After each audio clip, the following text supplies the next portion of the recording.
Монголын үндэсний олон нийтийн телевиз дэлгэв худагдсан Америкийн Монгол судлалын төв үзүүлж байна.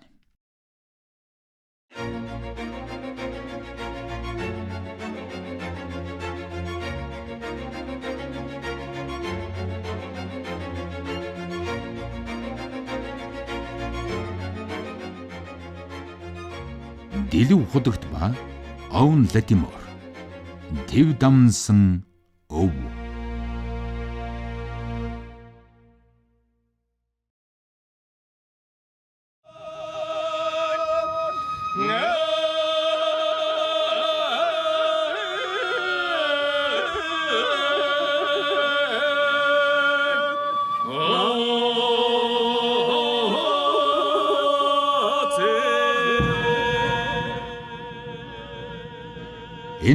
Энэ түүхийн үргэлжлэл болсон бүх хүмүүс цугларчээ.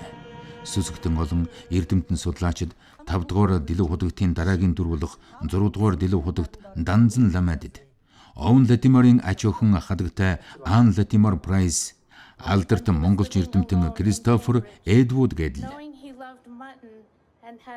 түүх ингэж эхэлнэ. Миний бие засагдхан аймгийн түшээгүн хошууны баян хошуу хэмээх уулын өмнө орших ойгон нуураар нэрлэгдсэн ойгон баг гэдэг газар гадаад Монголын өрөндөх хэсэгт мэндэлсэн болоо.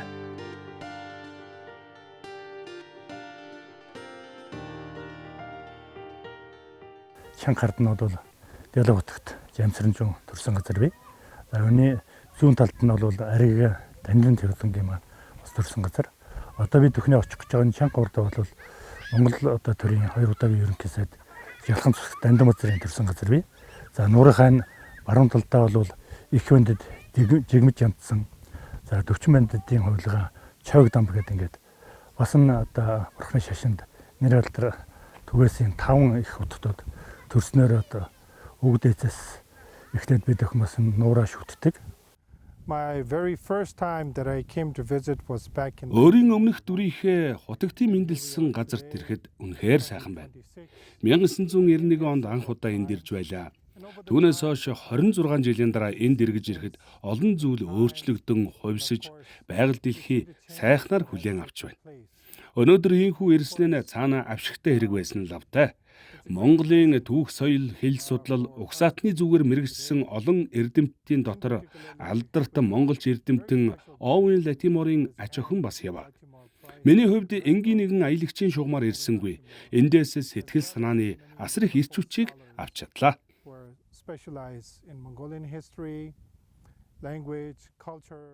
I am on a magnificent journey. Би Дэлгэв хотын тухай тэр болгон сайн мэдэхгүй ч багада түүнийг харж гэгэрэл ариуслын ухаанаас нь хүртэж байсан азтай хүн. Ийм сайхан нутагт ирнэ гэдэг хувь тохиол. Уучлаарай жаахан даарсан ч гэсэн үнэхээр үзэсгэлэнтэй онгон зэлүүд газар юм.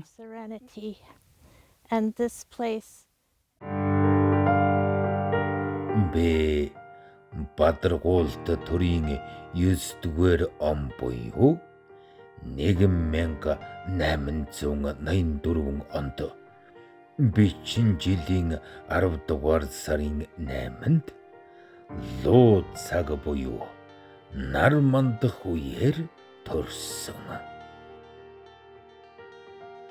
Намрын сүүлсний шиний 8 гэдэг нь энэ 8 дугаар Жавлан будагтай хамт яг нэг одоо сарын намрын сүүл сарын шиний 8-нд хоёулаа төрсөн. 8 дугаар огт бол мэдээж одоо 15 дугаар жарны тийм ээ. Бүр өмнө тэр 1869 оны намрын сүүл сарын шиний 8 төрсөн. Намайг төрсөн тэр өвлөө манай тооноор гэрэл гарч байсан гэж олон хүн ярьдаг байсан. Тийм хачин гэрэл гарч тийм настай айлд хүү төрсөн өвл ямар нэгэн эд шидтэй юм болж байна гэж хүмүүс бодж л дээ. Тийм болохоор намайг Мөсөн тахлын эзэн гэж нэрлсэн. Миний жинхэнэ нэр бол Жамсран-жав байсан юм. Жамсран-жав маань 5 настай дайм бол одоо богд гэгээний одоо зааснаар тийм ээ дэлхийн хувилгаан дүр мөн гэж одоо зааснаар тэгээд 5 настай дайм нар унчин хийдэд залагдсан байгаа. Тийм. За тэгээд энэ хүмүүс бол бүхэл амьдрал нь энэ бурхны шний төлөө Монголын одоо төлөө зориулсан хүн юм аа. Мотолгүй би төвд хэл сурч 5 настайдаа төвд үсэг таньдаг боллоо. 6 тайдаа 3000 шологтой номыг төвгүй тогтоодог болов. Нэг шолог нь 36 үгтэй гэвэл 108,000 үг гэсэн үг. 7 настайдаа үүний ихэнхийг Монгол руу орчуулж сурлаа. 12 нас хүрэхэд төвд хэлнээс монгол хэл рүү, монгол хэлнээс төвд рүү орчуулж чаддаг боллоо.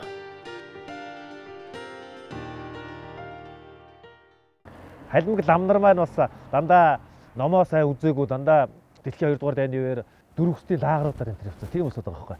Тэгэхээр тэд нар номоо сайн үзээгүй тэгээ номтой ламгаа хайж ирсэн чинь за 10 Монголоос ирсэн ийм нэг номтой лам байдаг гинэ гэж сонсоод ламын судар гэж нэг судар бид нар унших ном унших хэрэгтэй боллоо гэж анх асуусан байдээ. Тэгээд тэрийг одоо бид нар мэдгүй танд байна уу гэж тэр судар нь байна уу гэж асуух гэж ирэхгүй юу. Тэгсэн Дэлэн утагт за надад тэр судар байхгүй. За гэхдээ бичээд ав гэжтэй. Цэжээр хэлэх нь шүү дээ. Санжээ Рамжам гэж Шарамчаа гэдэг халимгууд хэлдэг. Тэр хүн дагуулж ирсэн болохоор яалтчгүй бичсэн гэж байгаа. Нөгөө хоёр лам нь үнэмшээг өгсөн. За ер нь энэ одоо ламын судрыг тэр чигээр нь хэлчихнэ гэж юу байдгийг юм. Тэгээд хэлээд яг хэлсийнхэн дагуу нөгөөдөл номоо уншилтээ. Дараа нь тэр зун нь Германаас нэг лам ирсэн чинь тэр ламын судартай ирэхгүй юу. Тэгсэн чинь нөгөөдөл чинь сонирхоод тааруулаад ингэж үзсэн. Бүрсэн яг таарсагч судартай. За тэгээд шүтэл за ерөөсө үнэхээр юм өндөг эрдэмтэн номтой лам ирсэн юм байна гэд. Тэгээд өөртөө залаад тэр Рашиг импел ингэж одоо хүртэл байж байгаа. Тэр сумынхаа хамбламаар одоо ширээт ламаар залсан.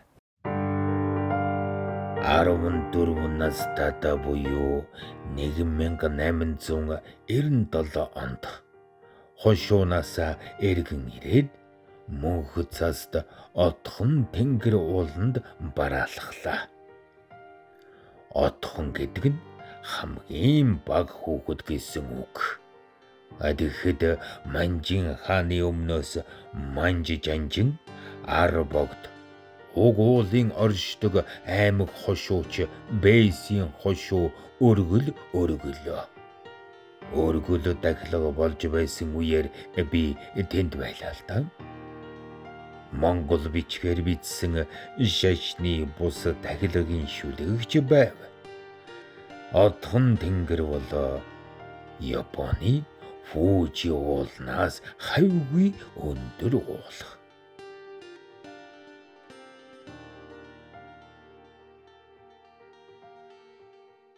Үнэхээр отхон тэнгэр хайрхан маань Монголын төрийг даасан том хайрхан гэдэг. Энэ ч утгаараа ч юм уу ер нь бол их олон сайхан түүхэн дурсгалтай газруудаа ойгон тэлмэн нуурууд байна. Эдэр тэс завхан голууд байна. Энэ сайхан уул бас бүрдсэн энэ сайхан нутагт олон сайхан хотогдоо төрөн гарч олон сайхан одоо төрийн зүтгэлтнүүд төрөн гарсан. Шашны 13 тамхтай утагт нутагт төрөн гарсан бас бидний бахархал болдог. Тэгэхээр энэ одоо оюун санааны болон сэтгэлгээний өөрчлөлтийг хийдэг энэ завханчуудтай бол бас энэ бэлэгтэй сайхан хүмүүсээр ингэж авшиг хүрдэж ирээж өнөөдөр бас энэ түүхэн үйл явдал өрнж байгаад баяртай байт юм аа. Үзэгслэнгийн нээлтийн үеэр Дэлэн худагт Жамсран-жавын эдэлж хэрглэж байсан эрхэм нандин өв Шарманан хөргийг Монголын ард түмэнд хүлээлгэн өглөө. Энэхүү хөргийг Дэлэн худагт Монголоос гараад хожим Латиморын гэр бүлд өвлүүлсэн түүхтэй.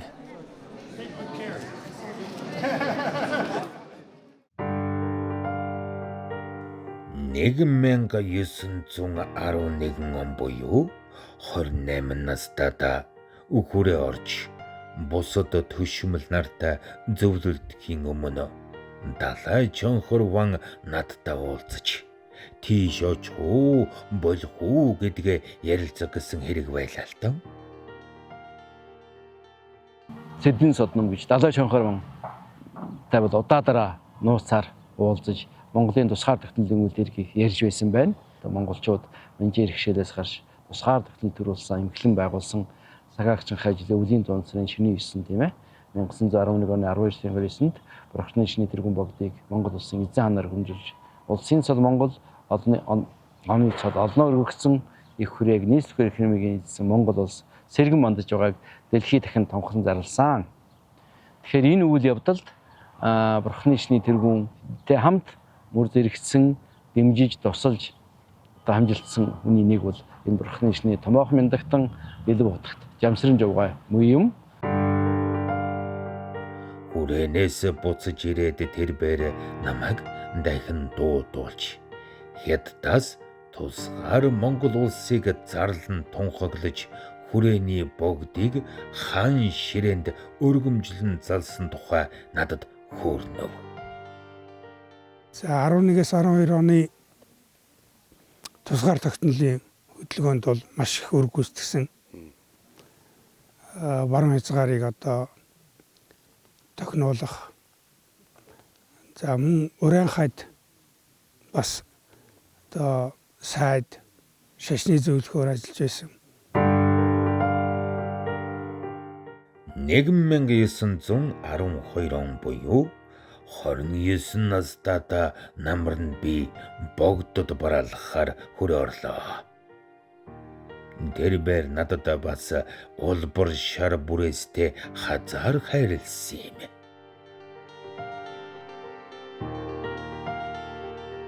За энэ 12 дугаар оны 2 дугаар сард хүрээнд 2 сар байхад нь маш сонир үйл явдал болсон.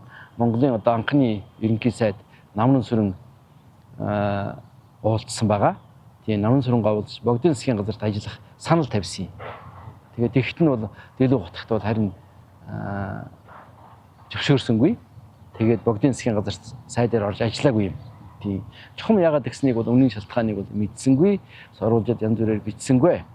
За магадгүй одоо Бурхны шиний зам мөрийг хөөх нь илүүтэй гэж үзсэн юм бол удаа гэж бодож байна. Богд бол одоо 1912 онд зарлиг гаргаж төрийн цол хэрэгэм самади багшийн цол шагнаж байсан учиртай. Ингээд одоо 17 8 9 он хүртэл ингээд маш олон ном хурж одоо энэ номын одоо Бурхны шиний одоо тэр одоо цол хэрэгэм дээдийг бол одоо хүртсэн хүн бол Дэлэг утагт юм. Жалхан зодогт Дэлэг утагт үеэд 2 гэдгийг бол бас хэлэх нь зөв байх гэж бодож байна. За 1921 оны ардын хувьсгалч гэсэн одоо их чухал үүрэгтэй. Яагаад гэвэл үеэл ахын жалхан зодогт Дамдын базар ардын засгийн өмнөхөн богдын засгийн газарт ерөнхий сайд хийж байгаад ардын засаг ялсны дараа 2 дахь удаага бас ерөнхий сайд 2 удаа хийсэн. Тийм за богдын Шавдан бат дах, хадны Шавдан бат дах тийм ээ жалхан зодогт гэгэн тийм ээ Монгол улсын ерөнхий сайдаар 2 удаа ажилласан энэ хүмүүсийн урилга залгаар ном одоо тавьдаг, айлдаг энэ хүн бол Дэлэг гэгэн байсан гэдгийг бол хэлэх нь зөв болов гэж бодож байна. Үндэсний эрх чөлөөний хувьсгал, ардын хувьсгалч түүний эд залуу насанд тохиолоо. Харин тэр ард түмнээсэж төрөөсөөж өгсөн үүрэг даалгавар хариуцлагыг нэгэн сэтгэлээр гүйцэтгэж байлаа. 21 оны 2 дугаар сарын 22-нд цагаан сарын 15-нд намын зэргүүдээс нийслэл хүрээг баруун өнгөрийн чөлөөлж богдыг одоо сэнтид нөргөмжлөх том эсэл болоод богдын засгийн газрыг цэргийн байгуулсан. За энэ үед бол ерөнхий сайдаар жалхан зодогт болсон юм. Тэгээд жалханзын урилгаар энэ жалханзын засгийн газарт ажиллах саналыг бол Дэлэг хүл явсан байгаа. Тэгээд бол одоо Улаастан сайдын одоо яамд төшмөлийн алга хассан. За улмаар 21 оны 7 сараас ингээд өргөжлүүлэн Улаастан сайдаар ардын засгийн газрын үед ажиллаж байсан юм. Дэлэг утагт Жамсрын жав бол ардын засаг ялсны дараа бол баруун хязгаарыг тохируулах сайдын шашны одоо талынх нь дэд сайд За мөн өрийн хааг тохируулах шашны талын дэд сайд ийм одоо төрийн албуудыг хасж ирсэн байгаа. Миний 39-ний жил бол жаалам хорогдсон. Миний албанаас чөлөөлөгдсөн жил байв. Тэр жил миний улаастан албыг залган авсан лам жавгэгч данцангийн хувилдаанд өртөж баригдсан болохоор тэрний албыг авах болж улаастад буцаж ирсэн юм. 21 оны 7 сараас 23 он одоо хүртэл улаастан сайдын алба хасч ирсэн үед нь бол маш дуртай биш. Ганц хүүгдээр битсэн байна. За энэ үед нь бол одоо бид бүхэн мэдэн дамбижаг одоо баримтшилсан үйл явдал болсон энэ гэдэг. Одоо 25 6 оноос хойш бол ингээд богдын хойдырыг тодруулахыг хориглосон. За тэгээд нэгэн хориглосон юм чи одоо яах вэ гэхээр төр засгаас ингээд бас ингээд ард түмнийг одоо комментарийн боход бодын коммунист болцвик намаас ямар бодлого баримталсан гэвэл юу яана гиндэ. Далайн намаасууд ингэж богдын хойдырыг тодруулж. Тэгээд одоо гон бичин тэргүүтэй хүмүүсийг явуулсан. За энэ нь бол мэдээж улс орныг төөрөгдүүлэх юм алхам болсон юм аа. 1930 оны 6 дугаар сарын 15-ны орчим би Улаанбаатар хотын зүүн хүрээгээр салхин гарлаа. Буцахта хашааныхаа хойд хаалгаар ирлээ л дээ. Нөгөө талд нь үл таних хар хүн дугуйгаа налуулж тавиад сууж байлаа. Үл таних хүн ирнэ гэдэг нэг л учиртайг би гадарлаж байлаа. Өрөөндөө хурж хаалга нэг зур тэр хүн хуутас цаас гарган надад өглөө. Энэ нь дотоодыг хамгаалах газраас ирүүлсэн бичиг агаад намайг 15-ны үдэд тус газар дээр ирэхийг дуулгаж хэндэж хэлэхгүй байхыг мэдэгдлээ.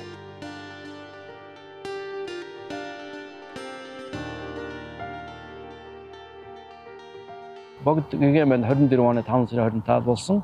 Тэгээд тэрний дараахнаас өсвөлээд ингээд том одоо мэндэгтэн улгаан лам нар бол Монгол оронд одоо оршин байх тийм боломжгүй болсон юм.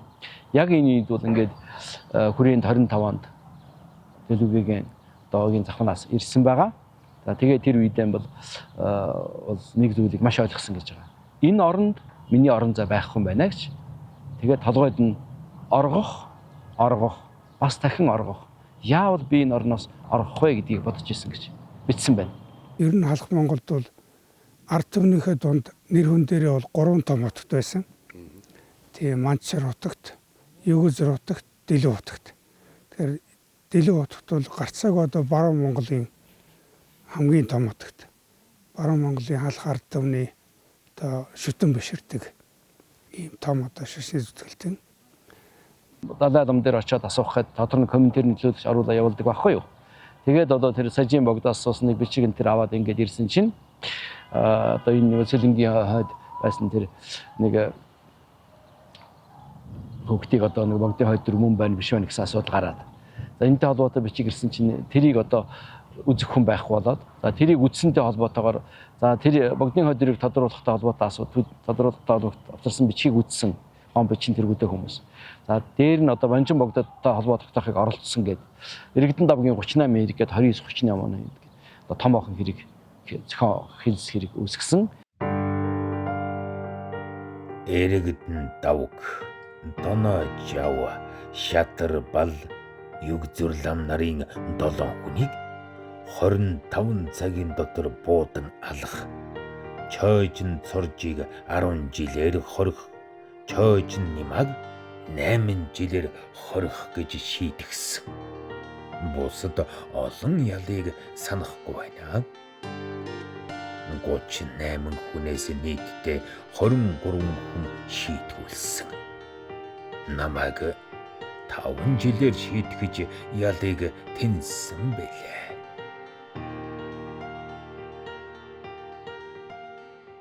Зогтож гарсан уу эсвэл тагнуулаар гарсан уу гэдэг ийм хоёр талтай ойлголт яваад байна. Тэгэхээр ер нь бол 1900 ялангуяа 90 оноос өмнө бол Дэлүү хотын талаар бол олон нийтэд ер нь уруугч зогтож гарсан гэдэг ийм ойлголт түгээмэл байсан.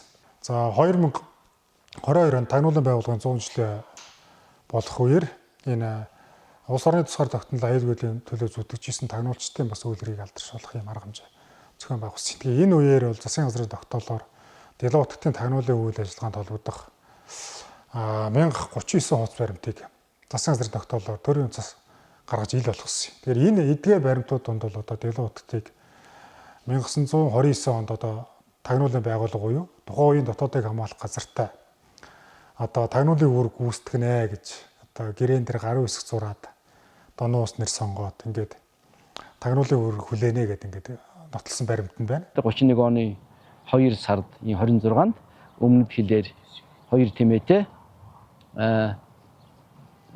дэлгэвгээ мэн одоо гарч байгаа. Тийм дотоод явдлын ам даалгавар өгөөд одоо гаргаж ийна гэж тийм. За мэдээж нэг талаас дотоодыг хамгаалах газрын одоо тэр хүмүүсийн одоо тагнах асуудал миний өмнө одоо хэлсэнчлэн дэлгэвгийн бол оргох хийг бол одоо бүхний нөхцөлийг бол бодож ирсэн учраас би энэ арга замыг ашиглаад гарья гэж. За тэгээд бол Монгол хайртай Монгол орныхон газар нутаг шав болон одоо энэ нутгаан бол орхин гарсан юм а 31 оны 2 сард. За энэ үеэс хойш бол дэлгэвгийн минь Монголдо ирээгүй. Шөнө хэлийн харуулын дэрэгдүүр гарлаа. Бид үлгийн хийдээс замчин авч замчин замд таарлцсан сүүлийн худгаас ус базаалаа. Эзгүй говор 1 хоног явлаа. Цагаан сарын 20-ны өдөр байсан болохоор сар битүү. Бид саадгүй хил давахын тулд шүнжин явах бодолтой байсан. Хэрв бидний мөрийг илрүүлвэл хойноос мөрдөн хөөх аюултай. Дэгээ орсон хойно хятад худалдаачны баг шиг аянчин буудалсан байхыг олж үзлээ. Тэнд түр зогсож чиг баримжаага тогтоож авлаа.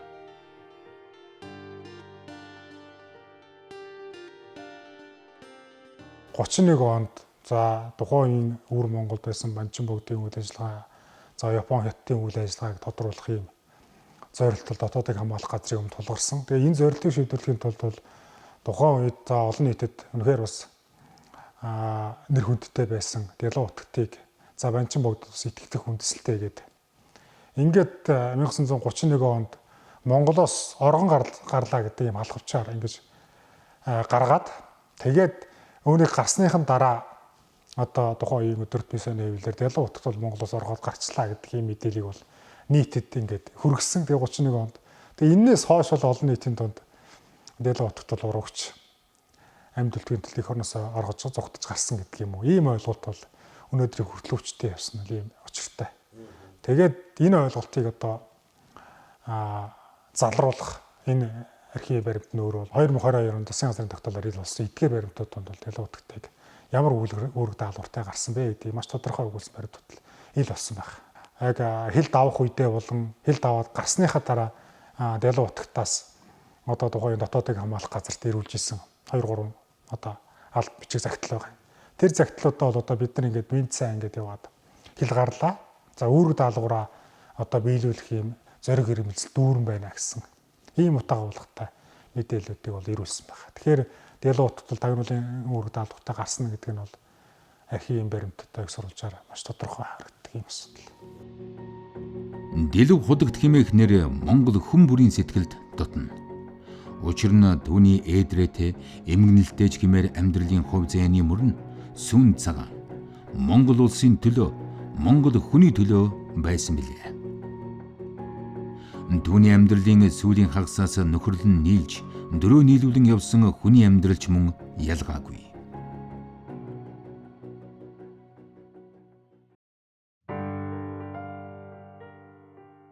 (1930-аас 1931 оны өвөл бие Бээжин хотноо Дэлгэн хотогтой анхлан учирч тэр цагаас хойш 1964 онд Нью-Йорк хотноо насан өөд болсон нөхөрлөж явсан бөлгөө. Латмаргүй Дэлгэн хотогт 1930 оны үеэр уудажсэн. Тэр үед Латмаргүй Бээжингт сууж байсан. 1930 онд Өвөр Монголын зүүн хэсгийн газараа тойроод тэнд хятадын монголчуудын газрыг юу булааж авсан үйл явдлыг үзээд маш юутай шоконд орсон байх юм байсан. Маш хятадын юу талынх нь хэцгийгээр монголчуудыг гадраас хөөгөөд Латтаморгүй яагаад тийм муухай юм үйл явдал гарч байгаа вэ гэж анх Монголыг сонирхот болсон байна. Одоо эндээс оцсон бол тодорхой байж байгаа. Тэр оцсон зам шугам тодорхой байж байгаа. Тэрнээс өмнө нэг бэлэг монголчууд ихээр дөргөд нүүсэн байж байгаа. Тэр бол араас нь оцсон шүү дээ. Дундаас нь оцсон монголчууд байж байгаа. Яг эхлээд монголч эхлээд дөргөд бол алшаад байж исэн. Тэр Дэлбат очихоос өмнө тэр сүүлдээ алшаатын тэр газар дээрэмчүүд болон хөөхөйчүүд болон чигээд бас жаахан шашнаа мөргөлдөөн байж исэн. Тэр газар ердөө мал малчд гिचүү байсан. Тэгээд тэд шилжээд одоо Өвөр Монголын Улаанчав аймгийн Дархан момын гушны тэр орчин байж исэн. За яг энэ үе тэнд байхын үед нь бол яг сайхан Дэлбат хотод ингээ араас ураад дутдаг байдаг. Тэр үед бол Монголын зүүнээ алдаа юм уу зүүнээ нуглаа байсан учраас Дэлбат хотод Монголоос дөрвсөн. Дөрвөөд юунаас Өвөр Монгол хин хошоо байгуулад Латтаморгүй үнийг Дэлбат хотод танилцсан. Дэлбат хотоос халахын айлгоо юм уу баримжаа Монгол айлгоо юм уу бас босоо Монгол улсыг сурахаар болсон байна. Маш сайхан найд болсон байна. За ингээд тэнд байж их үед хамаг түрүү тохиолдсон бол одоо Дэмчиг Доруу бантай уулзсан. Үргээд Дэмчиг Доруу банкын өрдөн засах хөдөлгөөнөө бол дэмжсэн. Яг зөв Өвөр Монгол тэр үед бол банчин байж исэн. Эргээс үлд нь бол далай богд бол тэр үед одоо занчаарлаагүй байсан. За ийм үед бол одоо яг Монголын жинхэнэ Монгол хүнээ шашныхын талд бол Монгол хүнээ хавьд бол хамгийн өндөр жандаанд байсан хүн бол одоо Дэлбат хотод байсан. Ингээд Дэлбат хотод бол Дэмчиг Доруу банкын бол яг сайхан одоо ховийн маш ихтгэлтэй найж байсан мөртөө шашны талын хамаг өндөр жандааныхын зөвлөгч байлаа гэж хэлж болмоор. Япон Хятадыг эзэсний дараа 1930-аад оны сүүлээр Дэлбат хотыг Японоор аялуулж, буддын сүм хийд үзүүлж ихэд хүндэтгэлтэй хүлээн авсан боловч тэрээр Японы бодлогын төлөөний хүн байж болзошгүй аливаа албан тушаалаас болзож байлаа. Тэгээ Японд оцсон 38 онд 10 сард одоо Монголын одоо нэг бэлэг засгийн үед ингээд бол 4 томгог оцсон. Жачиг бас ламын бас баг одоо хавилгаан бас оцсон. Ингээд Японы бол одоо маш олон сүмээр тойрж утсан, маш олон хүмүүстэй ярилцсан. Энэ дээр Дэлбат хотод нэг Японы сурвалжлах төгсөн одоо нэг ярилцаандан бол манай Монголын шашнаан бол сайжруулна, өөрчилнө гэсэн үг дурдсан байж байгаа. За чухам яаж сайжруулна вэ? Тэгвэл бид Япон яаж хийж их юм үжи. Жишээл одоо энэ бол Дэлбат хотод дурдсан гоо Дэлбат хотын дараа гарахад удаанаа тэр Дэлбат хотыг сануул гаргасан. Манай Монгол болоод Япон хоёул одоо бурхан шинэтлэр илүү харилцаа. Энэ холбоог чангадгийг иймээс бол бид нэг юм нэг нийгэмлэг гаргая гэж. Тэгээд энэ нийгэмлэг нь бол тэрний одоо Дэлбат хотын дор суралж ирсэн тэр Япон хүн гүйгээд Япон Монголын бурхан шашны өв наримтын нийгэмлэг гэж 39 онд гаргасан. Тэгээд ямар энэ бол голдуу Японы том сүмд нэг одоо хуваар хуралтай. Эргээд Японы өл баг сүмүүдээр бүр жижиг хурлаг гаргасан. Гарга нэг тогтсон. Өвөр Монголд бол тэр нийгэмлэгийн хуваар хурлагийн дарга нь Дэлбат хотод. Тэгээд бол тэр нь бол Өвөр Монголын хүүхдийн ширээт жоо гэсэн газар гаргасан.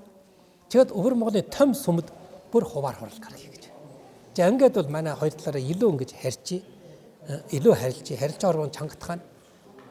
За энэ дээр бид харилцан суралцах юм юу байна вэ гэж. За ингэж одоо яагаад ингээд бол энэ бол жил бижтэй болсон. Тэр явах үед Гаймандангийн тагнуулууд энэ явна гэдгийг мэдчихэд хонкны тэр консулын газар хэлээд хонгон төрөй чи хонкноор сольж явдаг юм байна да.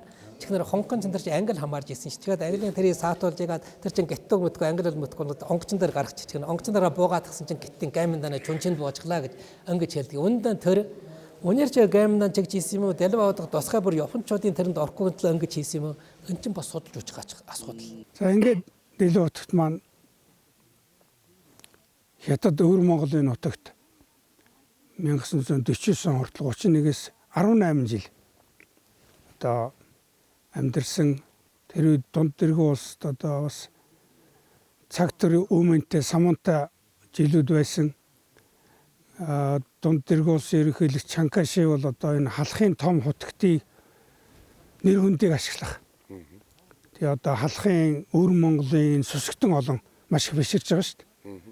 Тэнд ч юм бол одоо халахаас ийм том хотогт ирлээгээд хүрээ хийддээ залаад Дэлүү хотогтын аймаг гэж байгуулад ингээд одоо Чанкаши бол энэ шашны нэр хүндийг ашиглахын тулд дунд дэргэн улсын хууль тогтоох байгууллагын гишүүн болгосон. Дараа нь дунд дэргэн улсын тэр Монгол төвдийн хороо гэдгийг зөвлөх болгосон. Ингээд ер нь аль болох дэрэгдээ байх дуртай байсан л да. Дэлхийд 6 сая гаруй монгол байна. Бүгдийг нэгтгэн нийлүүлбэл хүчтэй улс болно хэмээн ярьж Америкийн зөвлөхийг болон Чанкашиг цочоодог байсан. Гоминданы засгийн газар бүгд найрамд Монгол ард улсыг хүлээн зөвшөөрөхөд Дэлв багч гисэн хувь нэмэр оруулсан хүн. Та нар зөв ойлгох ёстой. Латимор Дэлв хотод хоёр Бээжинд хэдэн жил хамт байгаад дараа нь Латимор Америк буцсан. Тэгээд 44 онд Латиморыг Америкийн ерөнхийлөгч Рузвельт Чанкашигийн дэргэд зөвлөхөөрөө томилсон юм. Тэгээд Латимор Чанкашигийн дэргэд Америкийн ерөнхийлөгчийн зөвлөх гээд ирэхэд тэнд бас Дэлүү хотогт амьдарч байсан.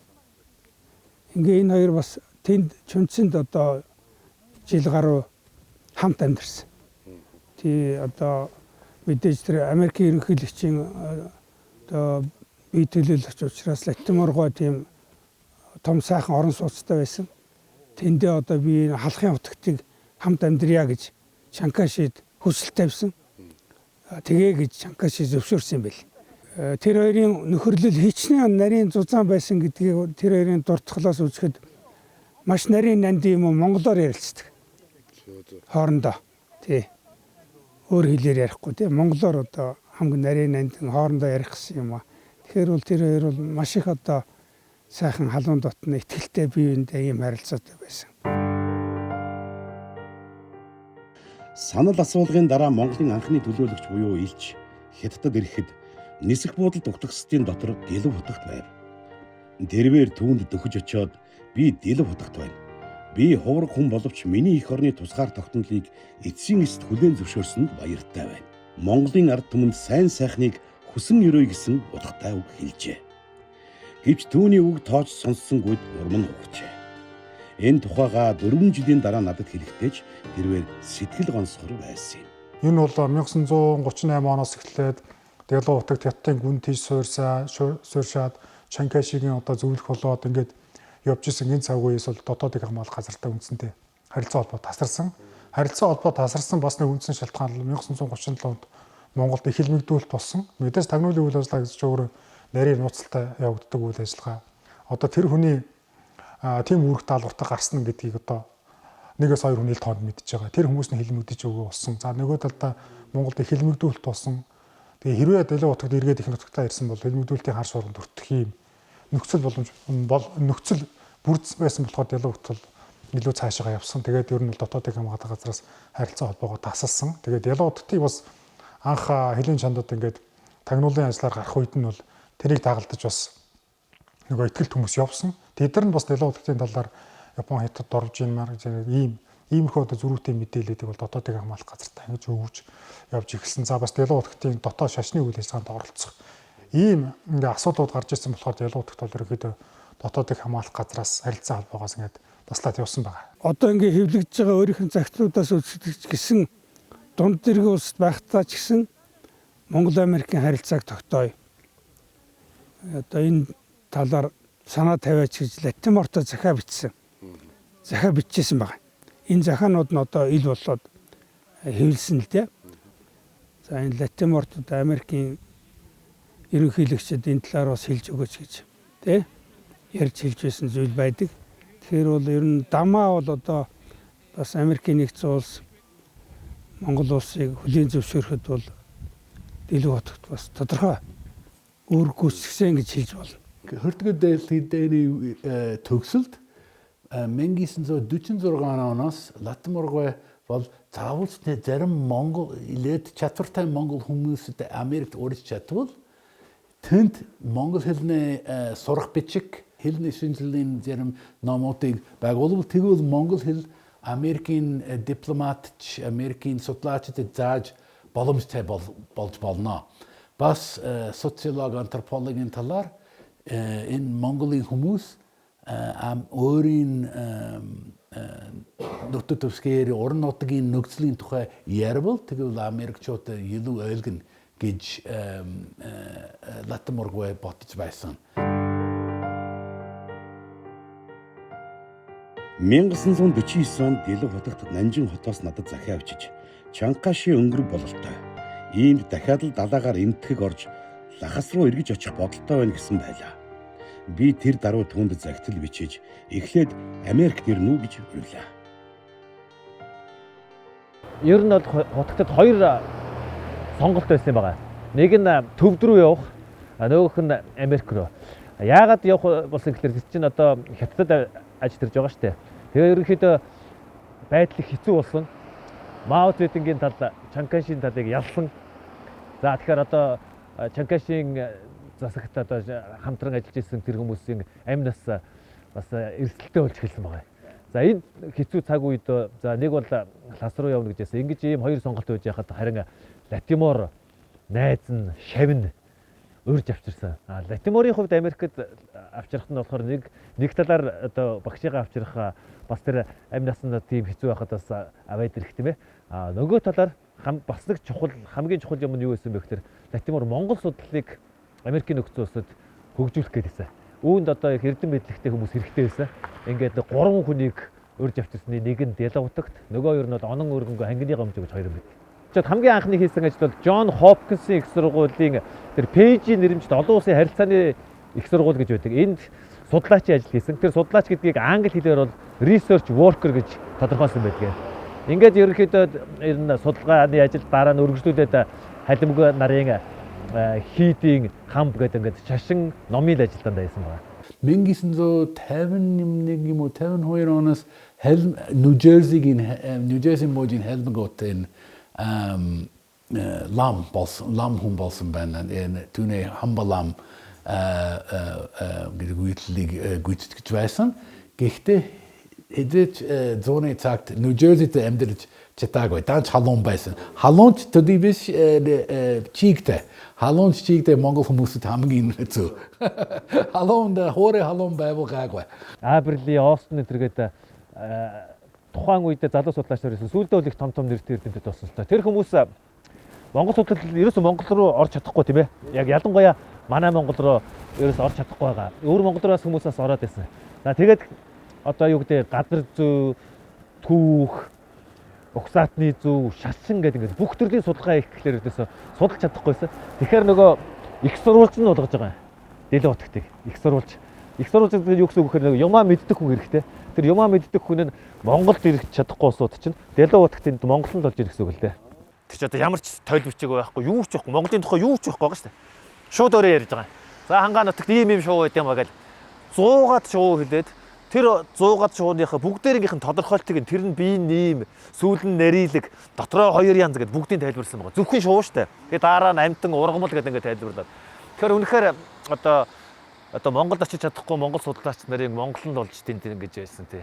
Тийм за өөрөө бол 10 Монголын улс төрийн дуртгал гэж энэ Монголын бурхны 20 дугаар зууны ихэнх үеийн Монголын түүх, бурхны шний түүх, 8 дугаар өвдийн амьдарчээсэн үеийн тухай асуудлыг судлахад томоохон одоо их сурвалж болохоор тийм одоо дуртгалыг бичиж үлдээсэн Монгол бичгээрээ за энэ бол Монгол бичгээр үлдсэн юм.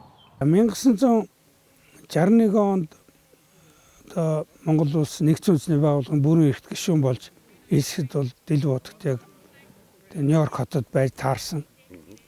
Ингээд одоо тэр нөвд Монгол улсыг элсүүлэх хуралд одоо ажиглагч суудаг энд Дэлэг хотод бас сууж байсан. Туг мандсны дараа тэр туганд бүгд найрамдах Монгол ард улсын туганд мэхийн ёслоод мөргөж байсныг нь жамбалдарж байгаа ярьсан байдэ. Тэгтээ яг мэдээж одоо бас яг дэлгүүр хотогт нүүбэн дэлсүүлсэн юм а гэж бас хэлж болохгүй л дээ. Энэ бол одоо Монголын дипломат алба те Монголын төр засаг гадаад харилцааны одоо олон жилийн зүтгэлийн үр дүнд Монгол улс нэгдсэн улсын байгууллагад илсэн.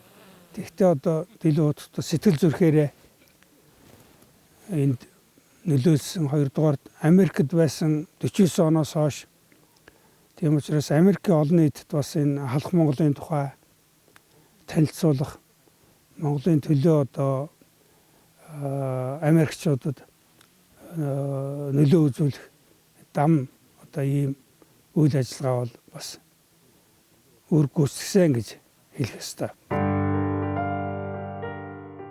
Нэгдсэн үндэсний байгууллагын ерөнхий ассамблеийн чуулганы дараа би Нэгдсэн үндэсний байгууллагын ерөнхий нарийн бичгийн даргын газарт ажиллах болов. Нэг өдөр Дэлав хотогтын гэрт очихоор шийдэж тэрний хаягаар Нью-Йоркийн 36 дугаар гудамжинд очив. Намайг ороход Дэлав хотогт төвдөр бичсэн судрах хуулж байснаа хоош тавьж Монгол хүүхэд ирвүү гэж хуучин таньдаг хүүхэд нь ирж байгаа мэт ердийн байдалтай яриа явуулав. Халах монголоор ярьж байгаадаа монгол хүнтэй уулзж байгаадаа үнэхээр сэтгэл таатай байгаа нь харагдж байна.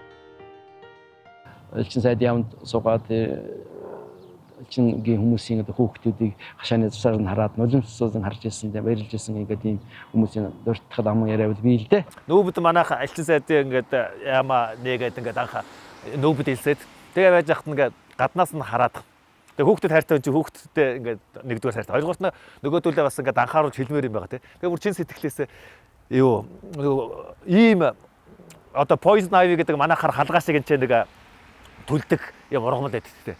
Гадар сайг байдаг. Тэгээ ийм ургамал хэцүү шүү. Энийг хурж болохгүй шүү гэдэг. Тэрнийх нь бүр ингээд навчийг нь аваад нэгдсэн үндэсний байгууллага руу ингээд юу явуулчихсан. Загтлыг ингээд завсар авчуулж явуулчихсан. Тэр бол их сайхан сэтгэл байгаа бүр ингээд сэтгэл.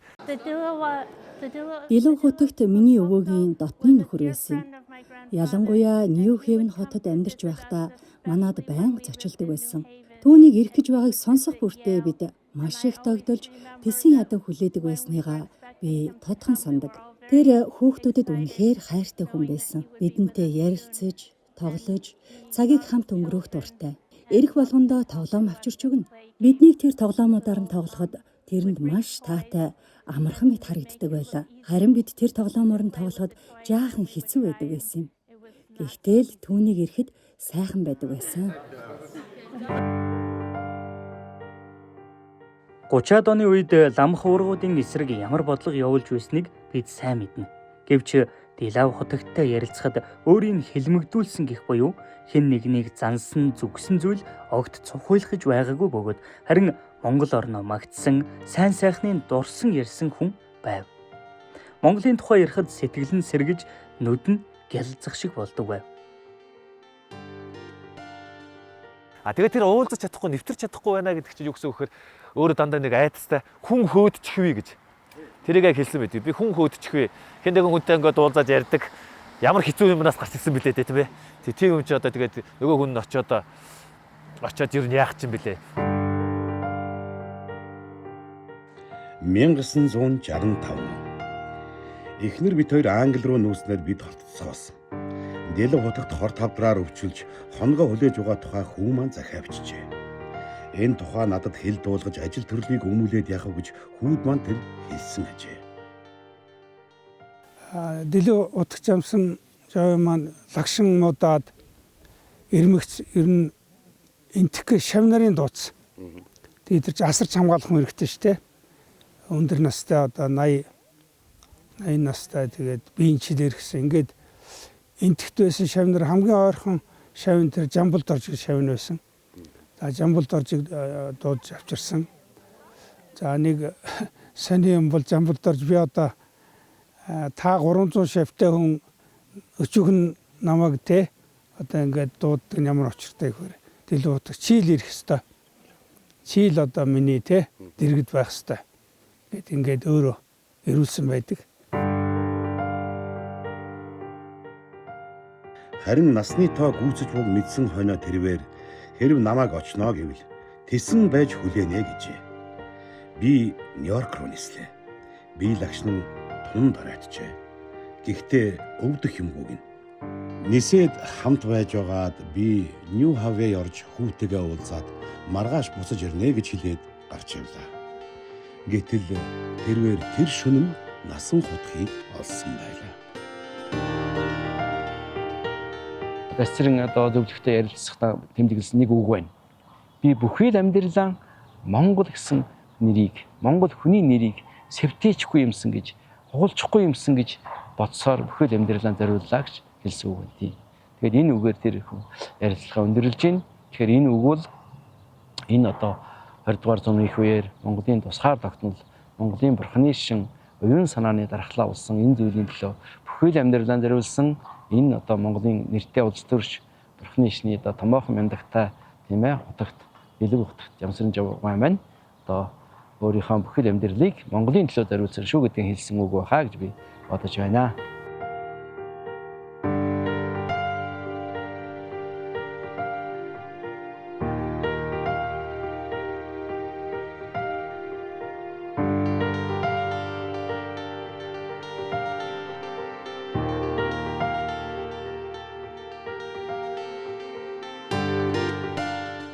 Дэлхийн хотогт өөрийнх нь захиас хэлсэн цаг сайхан болохоо гэж байгаа. Нотогтмон аваачаарай гэдэг. 3-9 болгосон шүү дээ аюугаа. Тэгэд энэ итгэгч байсан энэ итгэхрээ нэ. Тэгээ яг тэрийг нь яг тэр захиасаар нь тэр цаг сайхан болсон гэж тооцоод одоо энэ завхан нотогт нь очирсан. Дэлгэв худагт Овн Латимор нарын өвийг харуулсан үзэсгэлэнгийн учир ийм буюу. Бидний өнөөдөр та бүхэндээ хүргэсэн баримтад нэвтрүүлгэн энэ хоёрын хүмүүний амьдралаас туслын төдийг харуулсан нь энэ.